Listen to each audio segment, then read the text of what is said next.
السلام علیکم ورحمۃ اللہ وبرکاتہ۔ Welcome to Islamic minutes. آج ہم ایک ایسے عمل کے بارے میں بات کریں گے جو ہمارے معاشرے میں بہت عام ہے، خاص طور پر سفر، شادی یا کسی نئے کام کے موقع پر۔ موضوع یہ ہے کہ امام ضامن باندھنے کا کیا حکم ہے؟ کیا یہ اسلام سے ثابت ہے؟ کیا یہ سنت ہے، مستحب ہے یا بدعت ہے؟ ہمارے معاشرے میں جب کوئی شخص سفر پر جاتا ہے یا شادی کے بعد رخصتی ہوتی ہے تو بعض لوگ بازو پر ایک کپڑے میں سکے یا رقم رکھ کر باندھ دیتے ہیں اور اسے امام ضامن کہا جاتا ہے۔ اللہ تعالیٰ نے قرآن مجید میں ارشاد فرمایا، آج میں نے تمہارے لیے تمہارا دین مکمل کر دیا۔ جب دین مکمل ہو چکا ہے تو پھر عبادات اور دینی رسمیں اپنی طرف سے شامل نہیں کی جا سکتی۔ اگر کوئی عمل واقعی باعث ثواب اور حفاظت کا ذریعہ ہوتا تو نبی کریم صلی اللہ علیہ وسلم ضرور اپنی امت کو اس کی تعلیم دیتے۔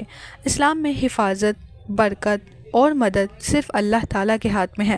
اللہ تعالیٰ نے قرآن مجید میں ارشاد فرمایا، اگر اللہ تمہیں کوئی تکلیف پہنچائے تو اس کے سوا کوئی اسے دور کرنے والا نہیں ہے، یعنی اصل حفاظت کرنے والا صرف اللہ ہے۔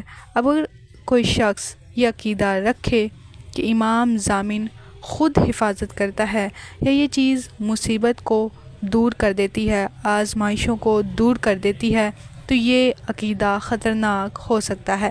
نبی کریم صلی اللہ علیہ وسلم نے فرمایا، جس نے تعویذ لٹکایا اس نے شرک کیا۔